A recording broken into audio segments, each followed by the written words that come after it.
All right, so yesterday was Veterans Day observed. Today is Veterans Day, and with that, it made me think about how much we have to give thanks for. We have the freedom to speak freely on our religion, on our politics, on whatever we want to. And I have the freedom to do this every day on Facebook with my statuses and with my videos, and I'm thankful for that.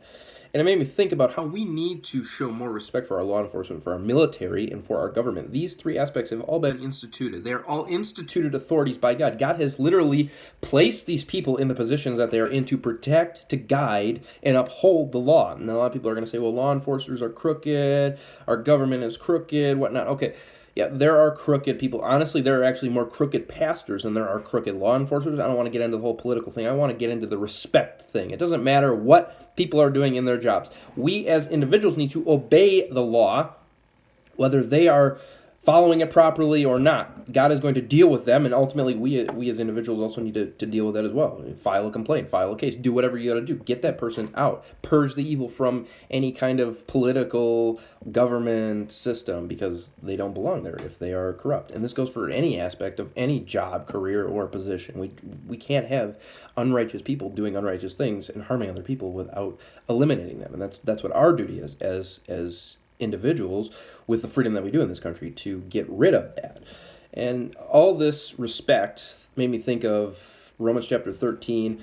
The passages 1 through 7. This is a very good passage dealing with government, respecting government, and submitting to government, which we as a society fail to do. One of the biggest reasons for that is because the family has actually been broken down in the society. There are so many families in the society that are single parents, are divorced parents, and when that happens, that is breaking the fabric of the family that God designed. And when we have that, we have children who fail to obey the law because they have no authority in their life telling them what to do. Therefore, the crime rate is going to skyrocket. So Romans chapter 13, verse 1 is the only verse I'm going to read. If you want to check out Romans chapter 13 more in depth, do it. This is awesome. And also to my law enforcement buddies, to my military buddies, I love you guys and thank you for your service. This passage is speaking to you. This is speaking to you officers, you individuals who are upholding law, and you individuals who are under the law who need to submit to them and the law. Romans chapter 13, verse 1.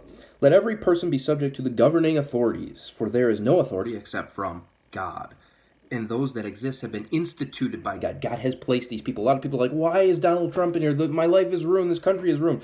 We're only looking at a very small 4-year gap here. What is God's plan for the next 4 years, for the next 40 years, or the next 400 years? We have no idea. God has a sovereign will, and he is working that out through Donald Trump, through Barack Obama, through Hillary Clinton, through Bill Clinton, whatever.